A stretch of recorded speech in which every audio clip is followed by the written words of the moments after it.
Pero estamos en comunicación ahora con el compañero Sebastián Copero, quien es responsable de la UJS, allá de los terciarios, que nos va a comentar un poco sobre la aprobación de la Unicaba que se dio ayer.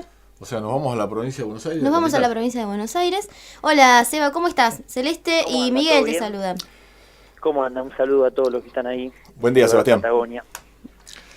Bueno, contanos un poquito cómo viene esta lucha que no empezó ayer, sino que ya venía desde hace varios meses, ¿no? Sí, la lucha cumple justo con la votación del macrismo del 22 de noviembre, cumple un año exactamente, Un año. porque cuando el macrismo la anuncia es el 22 de noviembre del 2017. Así que venimos con una larga lucha y que marca todo un proceso de maduración del movimiento terciario, que no es un movimiento que venía con una gran tradición de lucha, de historia, sino que a partir de este ataque de fondo a la formación docente, fue sacando conclusiones políticas, y en eso creo que nos damos una valoración de la intervención de la UJS, el Partido Obrero, de cuál es la reforma de fondo, en qué consiste, que es un ataque a nivel nacional, que está enmarcado en el Plan Maestro, y fuimos logrando que el movimiento saque conclusiones de que a esta reforma hay que atacarla de fondo hasta terminar en esta gran lucha que fue incluso un cuerpo a cuerpo con el Estado, porque estamos tan decididos a avanzar contra la educación pública porque quieren colocar a la formación docente y a todos los niveles educativos al servicio de lo que pide el capital, los organismos internacionales, que es una educación pública y una formación degradada, con los contenidos degradados, barriendo el estatuto docente, y por lo tanto, bueno, se dio una gran lucha, pero que, contrario a lo que algunos pueden pensar que con la votación se terminó, todo lo contrario, sino comienza. Porque para contarles un poco, yo no sé si se acuerdan que primero presentaron un primer proyecto del gobierno, la RETA, Tuvieron que que decía modificarlo que después. barría, que desintegraba los 29 profesorados actuales de un plumazo. Sí.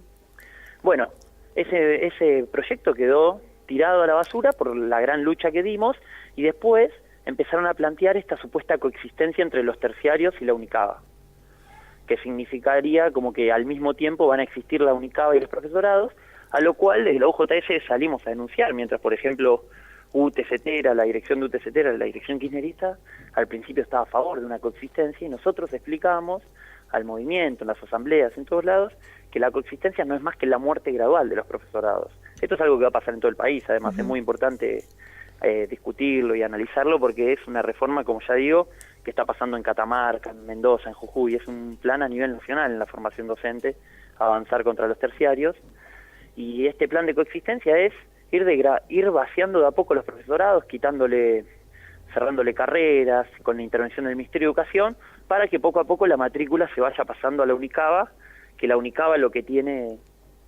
primordial es el negocio de los posgrados pagos, que es algo que no se puede en los terciarios, y la educación a distancia y distintas metodologías, que es lo que apuesta la clase capitalista, todo en la educación.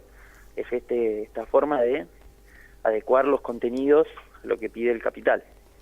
Sí, y también, ¿cuál es el papel que está jugando la Iglesia también? Porque hay una nota de prensa obrera, ¿no?, donde dice que el gobierno Sí. podía habilitar los mecanismos para que de los 20 institutos, creo que son privados, Claro. se sean evaluados por la misma Iglesia. ¿Puedes explicarnos eso? Sí, bueno, lo de la Iglesia es un rol muy muy importante, porque la Iglesia al principio, desde el comienzo del conflicto, curiosamente se postuló en contra de la Unicaba, y uno se sorprende, digo, la Iglesia Católica en contra de una reforma del gobierno. Bueno, pero curiosamente, porque claro, en condiciones como estaba planteada la Unicaba, los terciarios privados, que la mayoría son confesionales, responden a la Iglesia Católica, son 44, iban a quedar perjudicados en competencia con una universidad.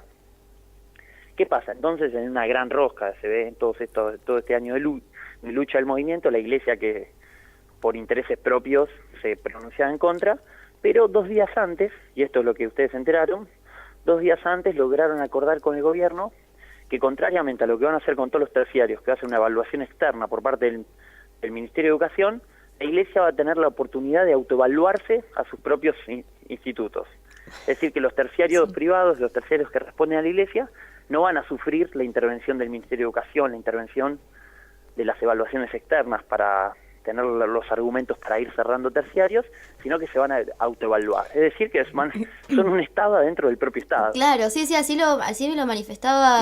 Y así fue la forma de consensuar el proyecto y agregarle un par de artículos que dice eso, y lograron cooptar a la Iglesia, que fue el único que todavía que aceptó acordar con el gobierno de Larreta. No tiene ningún apoyo, ni siquiera del peronismo, que, bueno, obviamente en Capital Federal, como el macrismo tiene mayoría, pueden vestirse de opositores, pero, es decir, no tenían el apoyo ni siquiera de la Iglesia. Y bueno, con este cambio lograron que la Iglesia Católica, obviamente, por su negocio pérfido de sus terciarios privados, lograron este mecanismo de autoevaluación. Claro, Gabriel decía como cuando intervino, ¿no?, la legislatura, bueno, vamos a dar la educación sexual, pero con nuestras convicciones, digamos, claro, ¿no? Es lo mismo, le agregaron un sí. artículo como el artículo 5 en la educación sexual integral, lo agregaron acá en la UNICABA. Siempre la Iglesia mete su puntita para sostener sus privilegios dentro del Estado. Totalmente. O sea, la ley es para todos, menos para ellos, que para ellos tiene su propio artículo, digamos. Ajá. Así zafaron los terciarios privados de ellos. Bueno, ¿cuál es el desafío ahora, no? Claro, ¿cómo sigue tiene la película? Bueno, por eso, como decía, ahora no termina nada justamente, sino que viene lo más importante, porque una cosa es votar la ley y la otra es implementarla. Ellos tuvieron que recular, no votaron el primer proyecto original, que es este que desintegra directamente los 29 terciarios, sino que tienen que ir a este plan de coexistencia. O sea, que van a tener que ir a cada profesorado a intentar cerrarlos, a intentar cerrar cursos, cerrar carreras, y ahí es donde se van a encontrar con este movimiento terciario que sacó un montón de conclusiones y que se va a preparar para defender los profesorados. Sí. Entonces viene el gran desafío de organizar agrupaciones independientes en todos los profesorados que desarrollen la organización de centros de estudiantes donde no existen, para enfrentar el año que viene, que va a ser un año clave, porque el 2020 es cuando quiere empezar a implementarse la UNICABA, y el año que viene van a querer empezar a avanzar contra los terciarios. Entonces es la necesidad más que nunca de plantarse en cada terciario, formar una coordinadora de estudiantes terciarios fuerte, que prepare un plan de lucha para que la UNICABA definitivamente no pase, porque una cosa es la ley, ellos tienen 34 legisladores, pueden hacer lo que quieren. Ahora, acá tienen... En la calle y en los institutos, ahí se la tendrán que ver con este movimiento.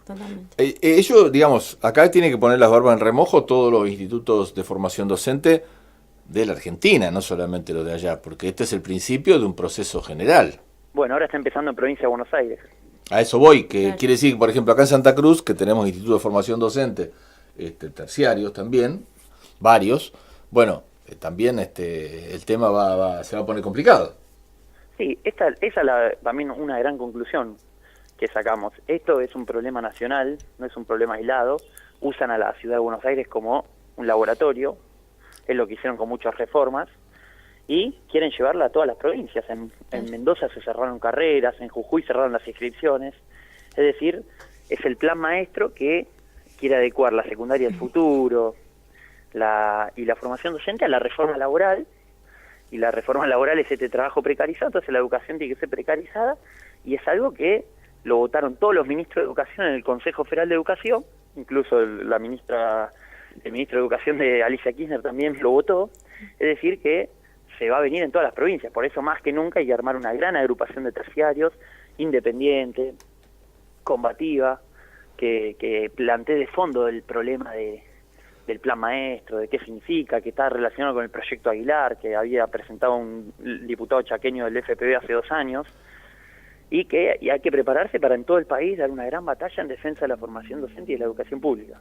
Ahora te pregunto una cosa, Sebastián, en esta pelea, ¿la unidad de los estudiantes y los docentes se ha ido fortaleciendo o es algo todavía para recorrer?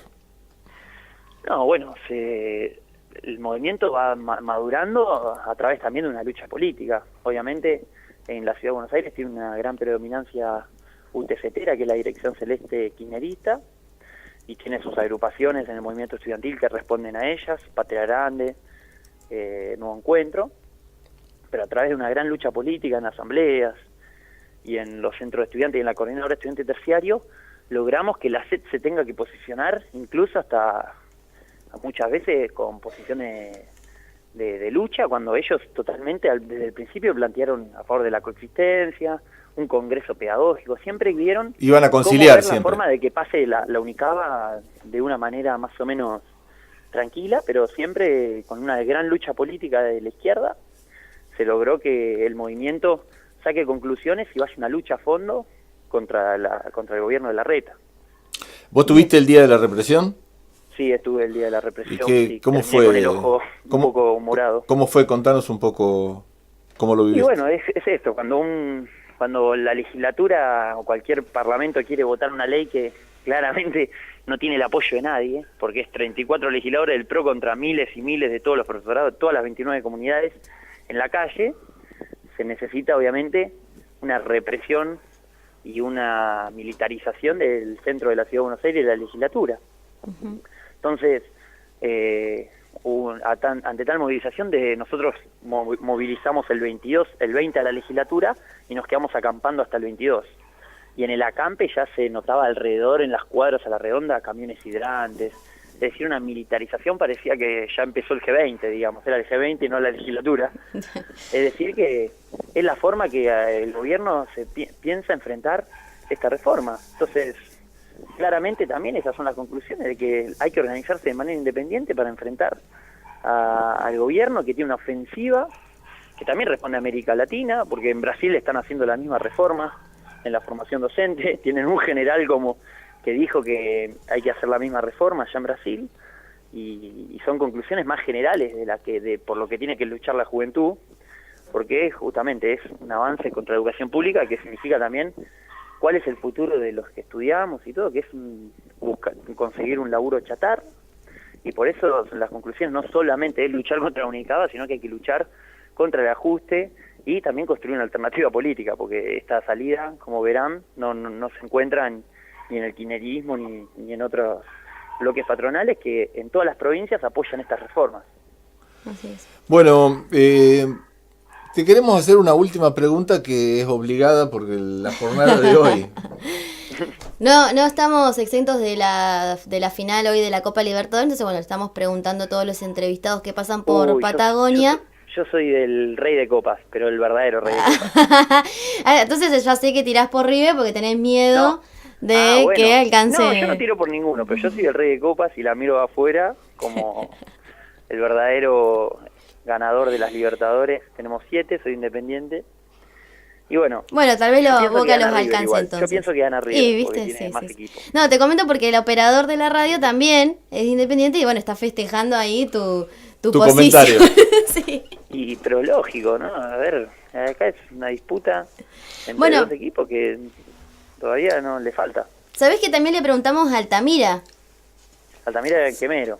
Sí, lógico, pero obviamente. Lo único que dijo que gane Huracán mañana San Lorenzo, ¿viste? No tiene idea de lo que es una Libertadores, Altamira. No, claro que no. Fuertes palabras. Bueno, nos vemos, Eva. Muchas gracias. Bueno, muchas gracias. Un abrazo. Chao, buenos días. Chao. A seguir la lucha.